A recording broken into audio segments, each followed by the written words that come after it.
Nggak usah mungkin pakai gini. Pakai mic. Bisa mic? Pakai ini kan? Itu Pak. Kasihan tuh. Yang ini. Ya, itu pindah. Oh.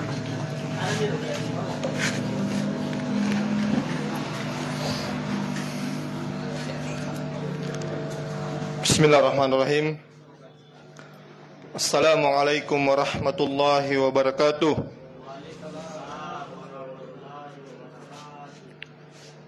Alhamdulillahi rabbil alamin.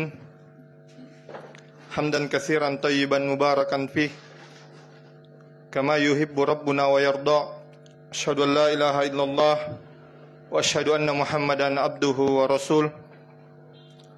Allahumma salli ala Muhammad wa ala ali Muhammad. Alhamdulillah, jamaah sekalian, segala puji hanya milik Allah Subhanahu wa taala, karena pada malam ini kita masih diberi kesehatan dan kesempatan untuk kembali dengan program kita, yakni Ngedet, ngobrol dengan tema. Salam dan salawat semoga tercurahkan kepada Nabiullah Muhammad sallallahu alaihi wasallam, nabi yang senantiasa kita jadikan suri teladan dalam hidup dan kehidupan kita di muka bumi ini. Baik, teman-teman yang kami hormati, alhamdulillah pada malam ini telah hadir bersama kita Al-Ustaz Muhammad Arfan Amal hafizahullah ta'ala. Beliau adalah mudir pesantren Manarul Ilmi. Alhamdulillah. Apa kabar Ustaz malam ini? Alhamdulillah. Alhamdulillah. Jadi teman-teman, malam ini kita akan ngobrol dengan tema hoax. Hoax, no tipu-tipu. Kenapa kita mengangkat tema itu? Karena kita ketahui bahwa pada masa ini arus informasi itu sangat pesat di kalangan kita ini. Terlebih lagi keterbukaan informasi itu didukung oleh media-media sosial, sehingga informasi begitu gampang kita terima.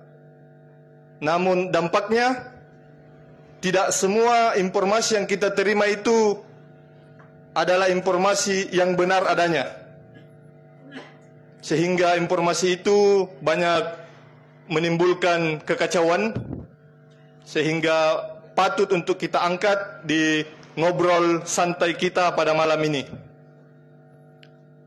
Namun selanjutnya kita berikan kesempatan kepada Al-Ustaz untuk membahas hoax.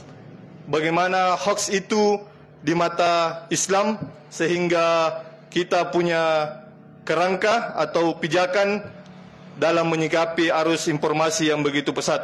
Untuk itu kami persilahkan kepada Al-Ustaz.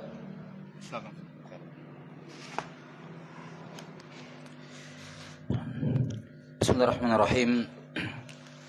Assalamualaikum warahmatullahi wabarakatuh. Alhamdulillahi rabbil alamin. Wabihi nasta'inu ala umuri dunya waddin. Ashhadu an la ilaha illallah wahdahu la syarika lah, wa ashhadu anna Muhammadan abduhu wa rasuluh. Allahumma la ilma lana illa ma 'allamtana innaka antal alimul hakim. Amma ba'd. Alhamdulillah, segala pujian bagi Allah Subhanahu wa taala Rabbil alamin yang kembali mengumpulkan kita di tempat ini untuk kembali melanjutkan kebiasaan baik yang telah kita lakukan sebelumnya, untuk berkumpul sama-sama sharing ya, berkenaan dengan perkara agama yang kita dibutuhkan dalam kehidupan keseharian kita. Tema obrolan kita untuk pekan ini adalah, atau untuk ini ketiga sekarang ya. Iya. Tema obrolan ketiga kita dari ngedate ini adalah stop hoax.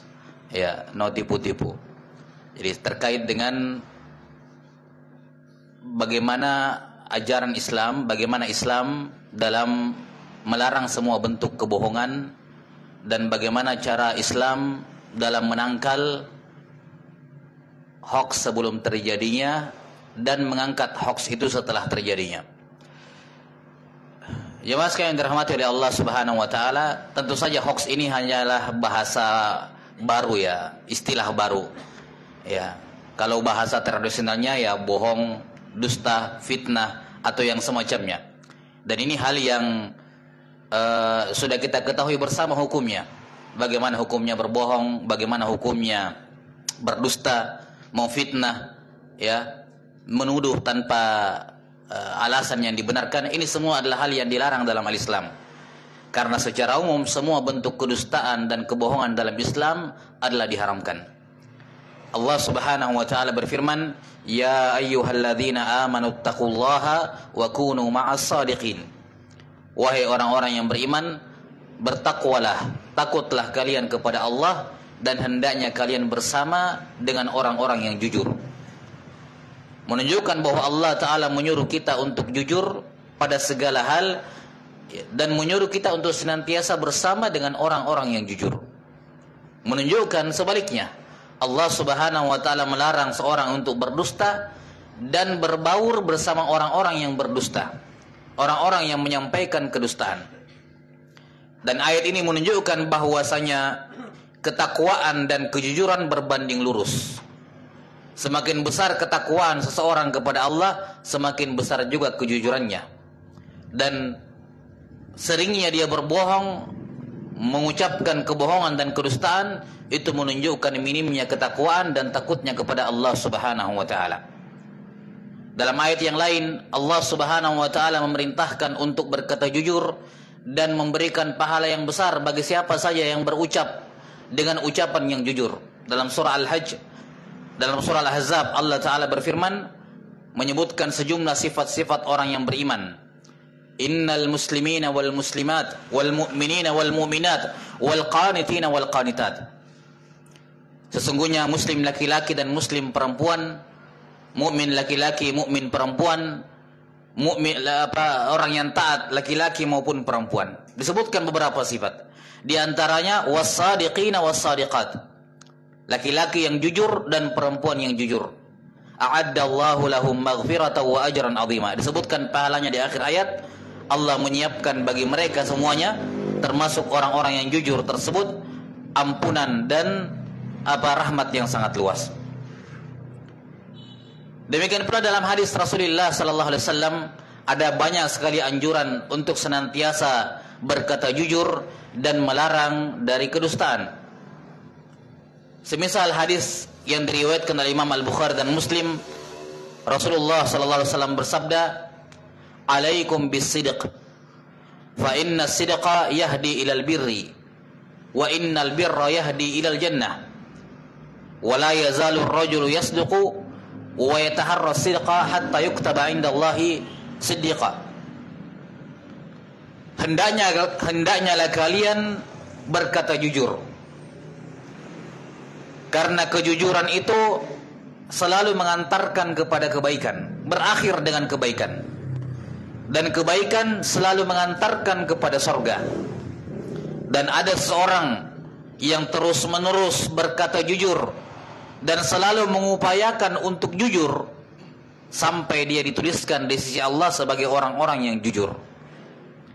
Dan sebaliknya kata Nabi SAW, "Iyyakum wal kadzib." Waspadalah kalian akan kedustaan. Jauhilah kedustaan. Fa innal kadhiba yahdi ilal fujuri wa innal fujura yahdi ilal nar. Wa la yazalu ar-rajulu yakdhibu wa yataharra al-kadhiba hatta yuktaba 'inda Allahi kadzdzaba. Hendaknya kalian menjauhi yang namanya kedustaan, karena kedustaan mengantarkan kepada kefajiran, perbuatan buruk, dan kefajiran mengantarkan kepada neraka. Ada seorang yang terus-menerus berkata dusta, kapan ada kesempatan dia berdusta, dan selalu menjaga ucapannya sedikit-sedikit bohong, sedikit-sedikit dusta, sampai dia ditetapkan di sisi Allah sebagai seorang pendusta. Yakni ditetapkan dan demikian status dia pada hari kiamat kelak. Maka jamaah sekalian dirahmati oleh Allah Subhanahu wa taala, ucapan ini ya, kalau di zaman sekarang jempol ya, karena sekarang orang lebih banyak mengetik, menulis dibandingkan berbicara. Dan kedudukan jari di zaman sekarang sudah hampir sama seperti ucapan. Maka apapun yang keluar, yang dilontarkan oleh seorang, apakah dengan mulutnya ataukah dengan lisannya, dengan tulisannya, maka hendaknya dia berfikir dengan seksama, berfikir dengan baik. Karena semua yang keluar dari mulutnya itu akan menjadi timbangan kebaikan bagi dirinya pada hari kiamat, atau sebaliknya akan menjadi sebab kecelakaan dia pada hari kiamat.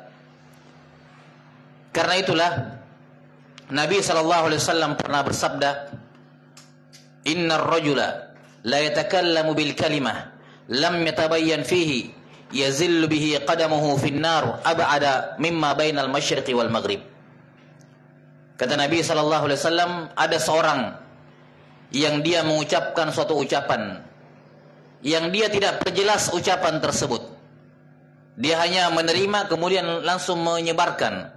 Ya, dia menerima langsung dia kutip tanpa dia perjelas apakah hal tersebut benar atau tidak, apakah hal tersebut difahami secara benar atau tidak, apakah hal tersebut bermanfaat atau tidak. Dia tidak menilai semua itu, dia tidak memikirkan semua itu. Ya, tapi ketika ucapan tersebut tersebar sampai ke ufuk, ya, sudah tersebar ucapannya sampai kemana-mana, ternyata hal tersebut menjadi sebab kakinya itu atau dia terjatuh ke dalam neraka yang kedalamannya lebih jauh daripada antara timur dengan barat. Karena itulah Nabi SAW setelah menyebutkan berbagai macam nasihat-nasihat kepada Mu'adz ibnu Jabal radhiyallahu taalaan, Nabi SAW bersabda, "Ala adulluka bimilaki dzalika kullih." Wahai Mu'adz, inginkah kukabarkan kepadamu kunci dari semua kebaikan, kunci dari segala hal yang bisa memasukkan kamu ke dalam surga, dan kunci dari segala hal yang bisa menyelamatkan kamu dari neraka. Maka Mu'adz bin Jabal berkata, "Ya Rasulullah, mau. Apa itu kuncinya? Apa itu intinya?" Ya.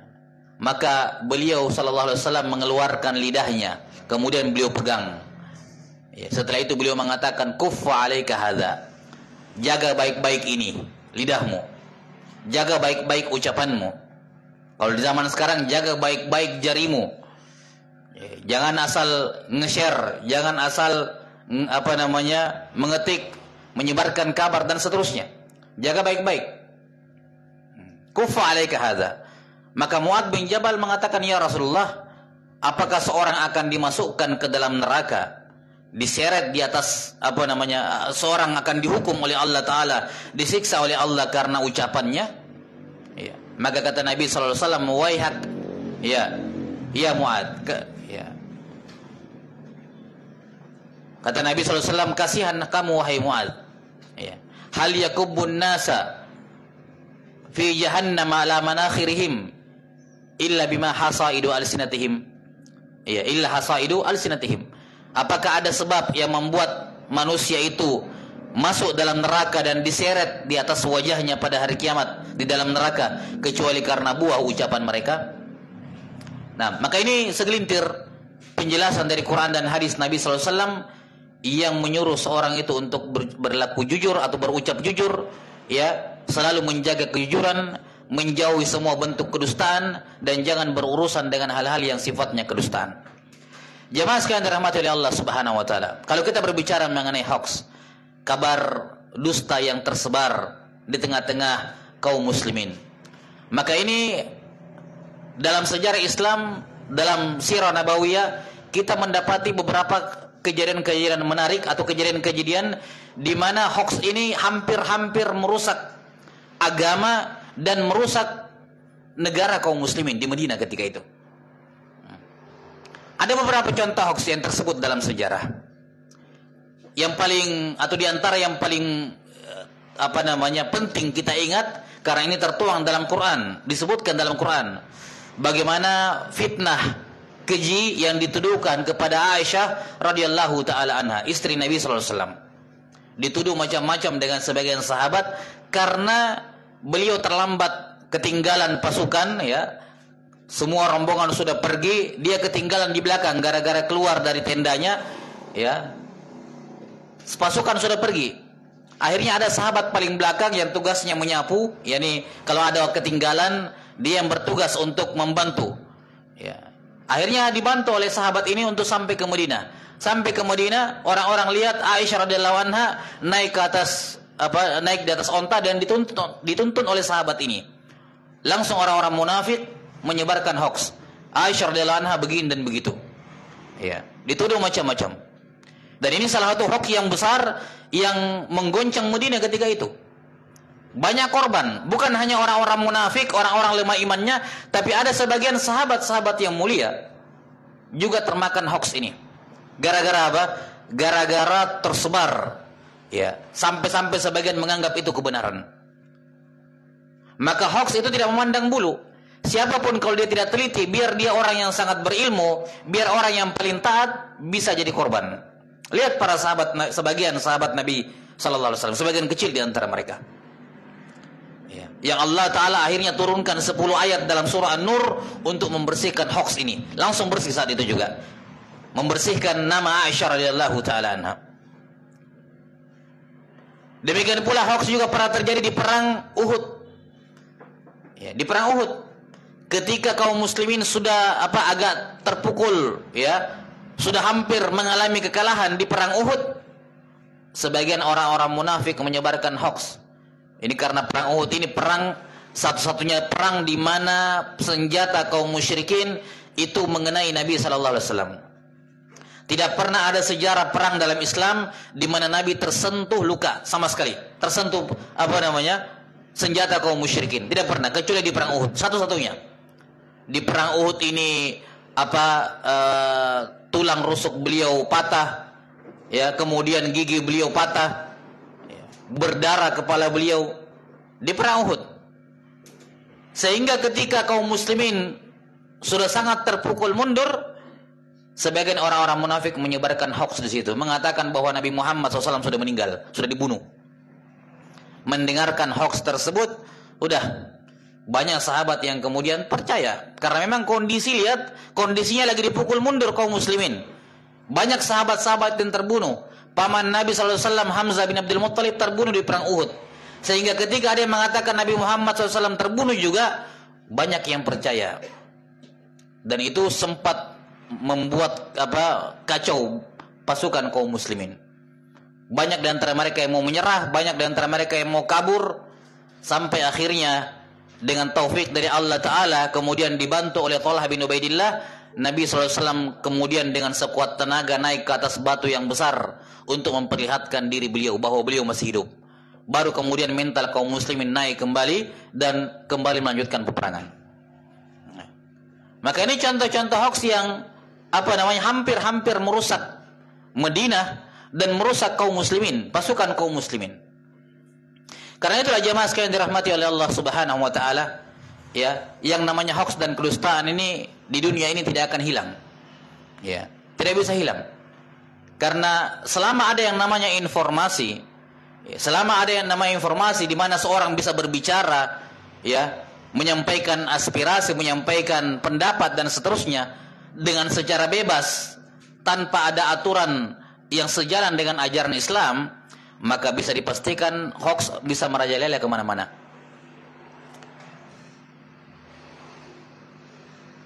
Untuk menghilangkan hoax ini tidak ada jalan lain kecuali dengan mengikuti dan melihat bagaimana Islam menanganinya. Karena Islam punya pengalaman terkait dengan ini dan bagaimana caranya hilang. Bagaimana caranya Nabi SAW dan para sahabat menghilangkan hoax yang tersebar di Madinah, di perang Uhud dan seterusnya. Dan tentu saja yang paling nampak dalam sejarah Islam, yang terbukukan dalam sejarah, adalah bagaimana para ulama hadis menghilangkan, mengeluarkan, menyingkirkan hadis-hadis palsu, ya, hadis-hadis palsu yang tersebar di tengah-tengah tubuh kaum muslimin. Karena di zaman dahulu, ya, banyak orang-orang atau ada orang-orang yang sengaja masuk Islam, istilahnya zindiq, munafik, sengaja masuk Islam, menampakkan kesolehan, kemudian bikin hadis-hadis palsu. Ini hoax yang betul-betul hoax, betul-betul merusak agama. Nah, katanya Nabi SAW bilang begini padahal tidak. Nabi SAW bilang begitu padahal tidak. Sampai di zamannya Harun ar-Rasyid kalau nggak salah, atau Umar bin Abdul Aziz, saya lupa. Ketika salah seorang zindiq ini ditangkap, kemudian akan dihukum mati, dia mengatakan, kalian tidak akan menghukum mati saya. Ya. Kenapa? Saya telah meletakkan, membuat berapa puluh ribu hadis palsu. Saya sebarkan di tengah-tengah kalian. Ya. Kalau saya dihukum mati, kalian tidak akan tahu mana hadis-hadis palsu tersebut. Maka Amir ini kemudian berkata, jangan khawatir. Ya, beliau sebutkan nama-nama sejumlah ulama. Ulama ini akan akan menyingkap semuanya. Akan membongkar semuanya dan akan dikeluarkan, diketahui semuanya. Dan betul, ya, apa yang beliau katakan betul. Tidak ada sampai sekarang, tidak ada satupun hadis-hadis palsu yang tersebar di tengah yang menyusup di tengah kaum muslimin, kecuali semua sudah dibongkar oleh para ulama. Tidak ada satupun hadis palsu yang kemudian tidak ada peringatan dari para ulama. Semua sudah dibuka. Nah, jemaah sekalian dirahmati oleh Allah Subhanahu wa taala.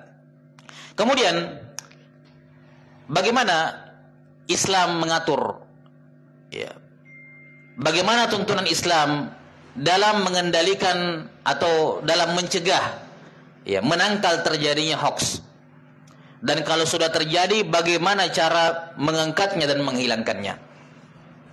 Kita katakan tadi bahwa Islam sudah punya banyak pengalaman terkait dengan kabar berita, ya. Islam satu-satunya agama yang punya keotentikan, baik Al-Qur'annya berupa tertulis maupun bacaannya. Ini tidak ditemukan di agama manapun selain Islam. Tidak ditemukan. Cara penukilan kabar dari orang pertama sampai orang paling terakhir terjaga dengan sangat seksama. Sehingga kita bisa tahu, Nabi bersabda 15 abad yang lalu, kita bisa tahu itu benar sabda beliau atau tidak. Dan itu semua bisa dipertanggungjawabkan secara valid, secara ilmiah, ya, secara ilmiah. Ya. Semua terbukukan metodologi mereka, cara mengkritik perawi, cara menilai hafalannya kuat atau tidak. Itu semua dipertanggungjawabkan orang per orang. Tidak ada yang seperti itu dalam agama lain. Al-Quran yang sampai kepada kita, itu juga huruf per hurufnya dibaca oleh Nabi SAW. Kenapa?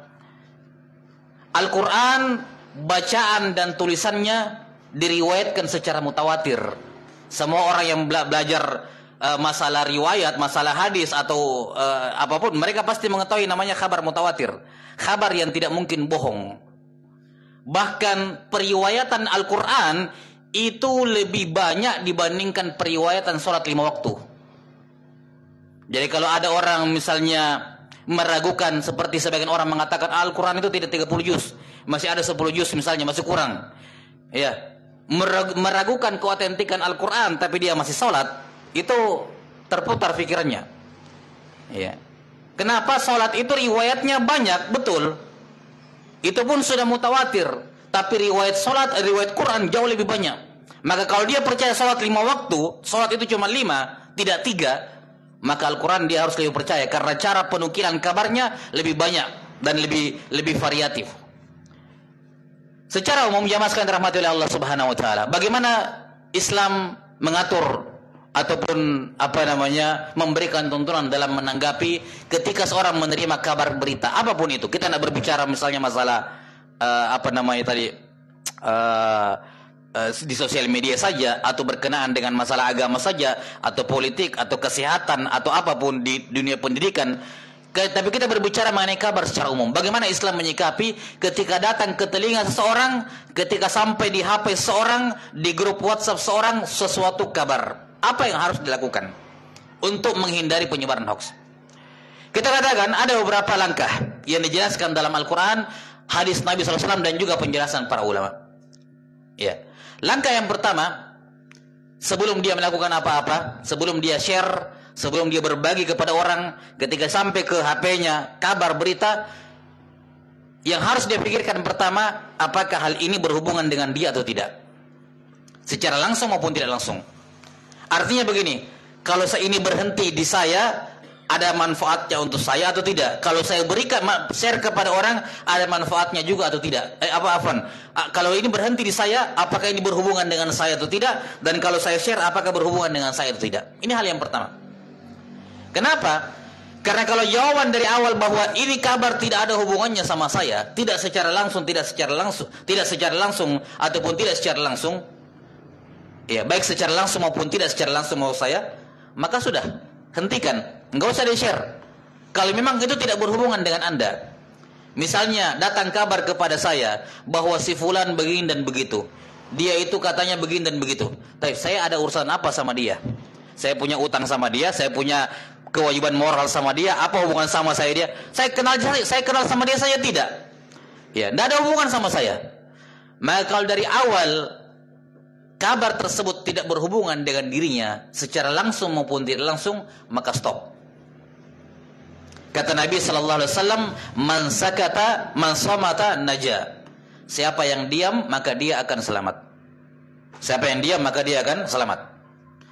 Ya. Maka ini secara ringkas, yang pertama adalah setiap kali dapat kabar berita dalam hal apapun, dia harus cek dulu itu berhubungan dengan dia atau tidak. Kalau tidak berhubungan, ya sudah, nggak usah dia apa-apai.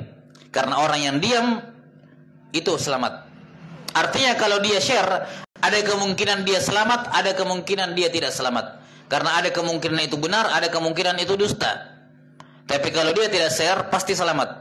Maka kalau memang dari awal tidak berhubungan dengan dirinya, nggak usah juga dia apa-apain.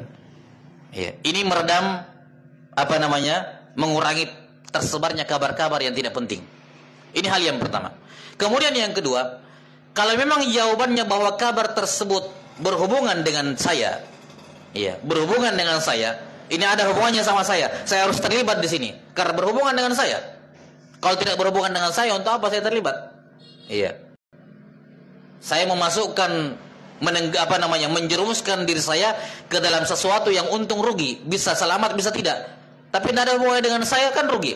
Tapi kalau itu berhubungan dengan saya harus terlibat di situ. Langkah yang kedua adalah pastikan keotentikannya. Ini benar dia yang bilang atau tidak? Betul dia bilang begini atau tidak? Kan begitu. Istilahnya orang sekarang tabayun. Kalau kamu bisa mendapati orang pertama yang ngomong kayak gitu, sumber penutur pertamanya, ya, kalau kita sekarang kan ada kabar dari teman dapat begini, kita punya WhatsApp-nya, tinggal di WhatsApp misalnya. Benar nggak ini? Saya dengar kamu ada ucapan kayak gini. Benar nggak kamu ngomong gini? Saya mendengar kamu berbuat semacam ini. Benar nggak kamu berbuat seperti itu? Dicek. Kalau memang kita langsung bisa dapat ke sumbernya, langsung, nggak usah sungkan-sungkan, karena itu kewajiban. Ya. Allah Ta'ala berfirman, "Ya ayyuhalladzina amanu in ja'akum fasiqun binaba'in fatabayyanu." Wahai orang-orang beriman, kalau datang kepada kamu orang fasik bawa berita, perjelas, tabayyun. Dalam bacaan lain, tasabbut. Iya. Ini kalau kita bisa dapati sumbernya langsung. Bagaimana kalau saya sudah orang ketiga yang dapat itu? Iya. Bagaimana kalau sumbernya saya tidak dapat? Siapa yang mengucapkan ini pertama kali? Untuk saya dapat saya tidak bisa langsung datangi orangnya untuk mengklarifikasi tabayun kepadanya. Ya. Maka di sini para ulama bedakan antara saksi dengan penukil. Saksi dengan penukil. Saksi itu misalnya ada yang mengatakan, saya dengar sendiri dia ngomong kayak gitu. Nah, ini berarti dia saksi. Kalau penukil itu misalnya, saya dengar dari si ini bahwa dia ngomong kayak gitu. Kan begitu. Saksi itu kan dia lihat secara langsung atau dia dengar secara langsung. Kalau penukil dia tidak dengar langsung, tapi dia dengar dari apa? Ya, dia ngutip saja, tapi dia tidak hadir di kejadian tersebut. Nah, ini cara menyikapi kabar dari saksi dan dari penukil berbeda dalam Islam. Berbeda cara menanganinya. Mohon maaf ini agak sedikit panjang karena kita berbicara mengenai bagaimana mengecek kebenaran kabar dalam Islam. Ya. Jadi ketika kabar tersebut sampai kepada kita, kita lihat ini orang yang sampaikan kepada kita, dia saksi atau sekedar penukil. Ya, periwayat istilahnya. Dia hanya menyampaikan dari orang lain. Dia tidak menyaksikan secara langsung, tapi dia menukil. Atau dia langsung menyaksikan hal tersebut. Nah, ini dibedakan oleh para ulama. Ya, kalau dalam Islam, dan saya kira ini di semua agama ada aturan-aturannya. Islam juga punya aturan. Para ulama sepakat yang namanya kabar, ya, yang namanya saksi maupun penukil dipersyaratkan harus muslim, baligh, akil, bukan orang fasik. Dalam agama kita begitu. Semua agama pasti ada aturannya. Semua agama pasti punya aturan bagaimana menerima kabar. Jadi kalau dibilang orang Islam mempersyaratkan bahwa kabarnya atau ucapan kabar yang dibawa syaratnya harus seorang muslim. Ya, ini apa nama istilahnya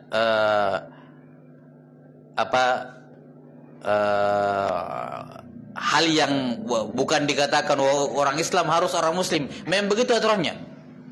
Ya, harus muslim. Kemudian yang kedua harus balik. Jadi kalau bukan orang balik yang bawa berita, biar 200 orang anak kecil bawa berita, nggak boleh diterima, nggak bisa dibenarkan. Kalau semuanya masih anak kecil, ya. Kemudian orang yang berakal, ya. Kemudian bukan orang fasik, bukan orang fasik. Orang fasik adalah orang yang melakukan dosa-dosa besar. Ya. Kapan ada seorang melakukan dosa-dosa besar, maka dia dihukumi fasik dan kabarnya tidak bisa diterima.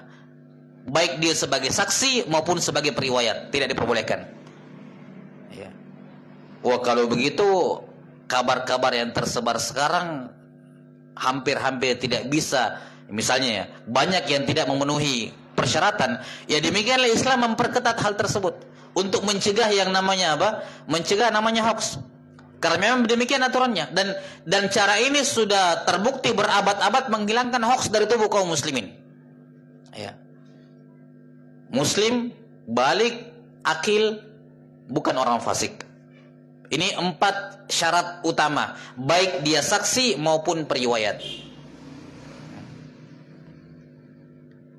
Penukil. Ya. Ada 2 perbedaan lain, yaitu masalah laki-laki dan perempuan. Kata para ulama, kalau dia saksi maka harus laki-laki, tidak bisa perempuan. Kalau dia orang yang menyaksikan secara langsung, dipersyaratkan laki-laki. Perempuan tidak, nggak diterima persaksiannya. Makanya kalau sidang isbat hilal itu perempuan nggak diterima persaksiannya ru'yat hilal, karena itu sifatnya persaksian, harus laki-laki. Tapi kalau dia sekedar meriwayatkan, bukan saksi, boleh perempuan, diterima. Yang penting dia orang yang jujur. Ya. Maka ini hal yang kedua, dan ini penjabarannya tentu saja panjang dijelaskan oleh para ulama. Intinya yang kedua adalah setelah dia memastikan kabar tersebut berhubungan dengan dia, langkah yang kedua adalah memastikan keautentikannya. Itu betul diucapkan oleh si fulan atau tidak, ini betul-betul dia lakukan atau tidak, ya, dengan cara tabayyun, klarifikasi, tasabbut kalau kita bisa mendapati orangnya. Tapi kalau kita dapati kabar tersebut lewat perantara, lihat perantaranya, dia saksi atau periwayat. Ya, yang jelas syarat umum muslim, balik, akil, dan bukan orang fasik. Kemudian langkah yang ketiga, dari langkah yang kedua tadi lahir 2 hasil. Yang pertama adalah itu tidak benar ucapan dia, itu ternyata bohong, itu ternyata dusta, atau yang membawakan kabar kepada saya tidak memenuhi syarat, maka jangan dipercayai. Stop, jangan disebar, jangan di-share. Ya. Karena kadang juga orang dapat nggak tahu dari mana, sudah di-share berkali-kali, sudah dibagikan berkali-kali. Ini orang yang pertama kali yang bikin ini siapa ini? Kita harus cari tahu ini. Kalau mau dibagikan, ini orang yang bikin artikel ini pertama kali siapa? Sudah dibagi berkali-kali. Siapa orang pertama kalinya? Kan begitu. Ya. Ini untuk apa namanya? Ya, meminimalisir hal-hal yang tidak diinginkan dari kabar-kabar yang tidak benar. Kemudian yang ketiga, kalau memang hasilnya bahwa kabar tersebut benar, ya betul dia mengucapkannya, betul dia melakukannya, maka yang ketiga adalah memperjelas lebih lanjut maksud dari ucapannya. Karena kan begini, terkadang dia betul mengucapkan itu tapi tidak maksudnya seperti itu. Bukan itu maksudnya. Iya. Karena terkadang begini, kadang orang mengucapkan sesuatu, kadang hanya dia mengucapkan dari mulutnya, tapi dia tidak memikirkan konsekuensi ucapannya. Kalau kamu ngomong A, konsekuensinya B, C, D, dan E gitu. Kadang dia cuma pikir A, saya ngomong A. Tapi ketika kita datang kepadanya, kemudian kita tanya, kamu ngomong kayak gini, betul? Tahu nggak konsekuensi ucapan kamu? Kalau kamu ngomong begini, konsekuensinya A, B, C, dan D. Oh enggak, maksud saya enggak kayak gitu. Bukan itu yang saya inginkan, misalnya. Nah, maka ini juga hal yang penting. Bahwa memahami kabar dengan pemahaman yang benar, ini juga penting. Jadi tidak cukup dengan benarnya satu kabar, tapi juga harus disertai dengan pemahaman yang benar terhadap kabar tersebut. Iya, terhadap kabar tersebut. Tidak cukup bahwa si fulan mengucapkan itu, tapi juga harus disertai dengan apa? Kita tahu maksud dia mengucapkan ini, maksudnya ini, maksudnya itu. Apa fungsinya ini? Fungsinya adalah kalau saudara kita tergelincir dalam suatu perkara yang keliru, kita bisa memberikan uzur-uzur. Ya, uzur-uzur yang baik. Mungkin maksudnya anda kayak gitu, mungkin maksudnya ini, mungkin maksudnya itu. Ya, ini hal yang ketiga. Kemudian hal yang terakhir, yang keempat, ya, kalau memang kabar tersebut penting bagi dirinya, berhubungan dengan dirinya, kemudian kabar tersebut benar adanya, itu betul-betul diucapkan oleh dia, kemudian ucapan tersebut sesuai dengan yang dimaksudkan, memang pemahaman kita terhadap apa yang diucapkan sudah seperti itu, sesuai dengan yang dia inginkan, maka langkah yang terakhir, yang keempat adalah apakah ada manfaatnya saya share atau tidak. Kenapa? Karena tidak semua kebenaran itu bisa dibagikan, di-share saat itu juga.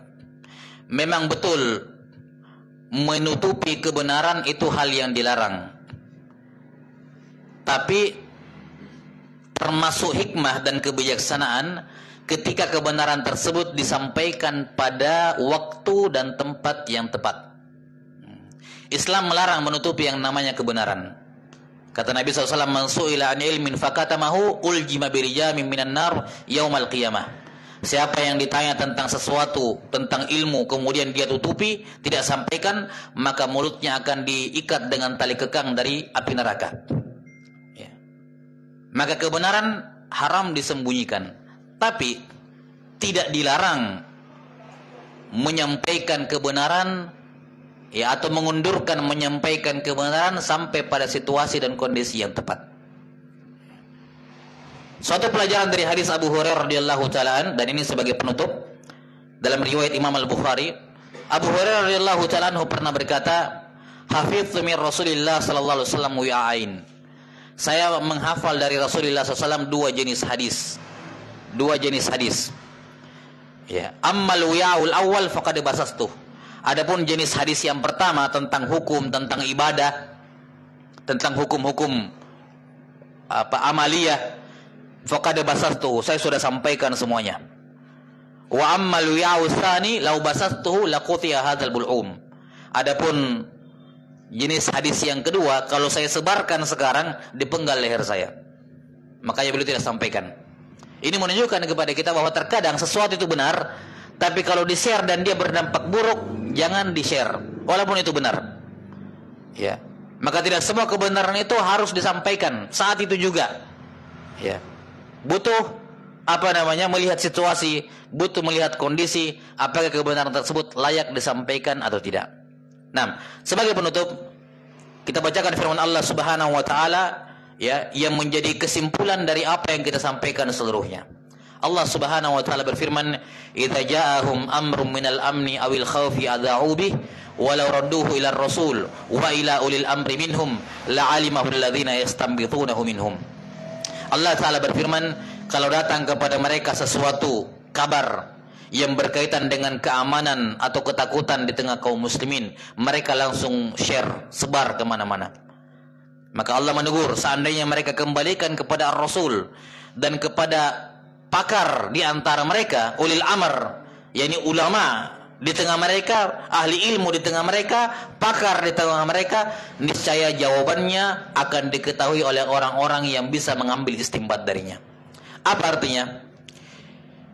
Hoax dalam bidang apapun, ya, hoax dalam bidang apapun dalam perkara apapun kembalikan kepada Ar-Rasul, ya. Nabi SAW sudah meninggal, berarti kembalikan kepada ulil amr.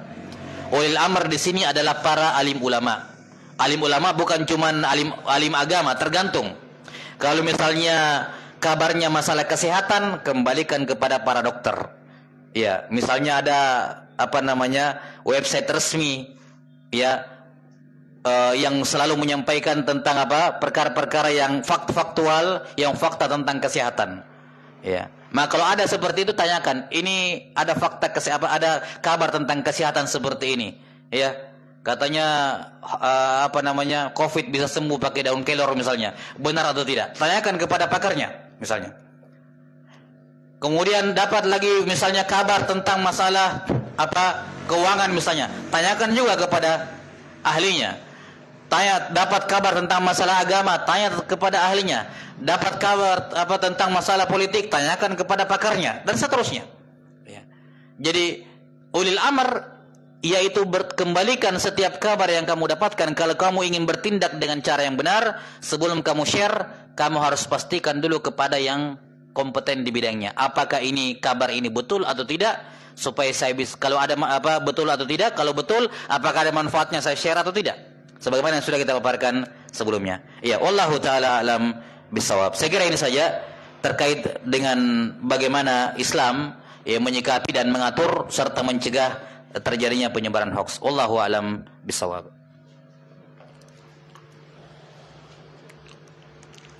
Baik, alhamdulillah itulah tadi pemaparan dari Ustadz kita tentang stop hoax untuk tema kita malam ini.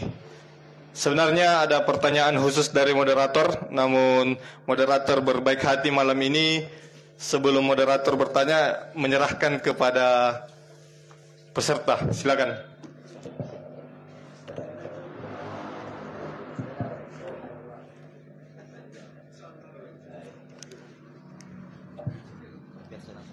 Assalamualaikum warahmatullahi wabarakatuh. Waalaikumsalam warahmatullahi wabarakatuh. Sebelumnya saya ucapkan terima kasih banyak atas kesempatan yang telah diberikan kepada saya. Jadi begini Ustaz, berhubung tadi kita berbicara tentang hoax atau kebohongan, jadi ada sedikit yang ingin saya tanyakan tentang kebohongan. Pertanyaan saya Ustaz, bagaimana hukumnya jika kita berbohong atas dasar kebaikan? Kita berbohong dengan tujuan untuk menghindari suatu konflik dan semacamnya. Nah, contohnya begini Ustaz, seumpama si A ini datang ke saya berbicara tentang keburukan si B. Nah, setelah itu si B datang ke saya dan bertanya apa yang dibicarakan si A tadi. Nah, tidak mungkin kan saya jujur, pasti otomatis saya akan berbohong. Karena kapan-kapan saya jujur pasti akan memicu suatu konflik. Karena menurut saya Ustaz, tidak mungkin juga Tuhan menciptakan kebohongan ini tanpa dasar yang kuat, tanpa alasan yang jelas. Dan menurut saya mungkin Tuhan ciptakan kebohongan ini sebagai penyeimbang dalam kehidupan. Mungkin itu saja Ustaz, lebih dan kurangnya mohon di.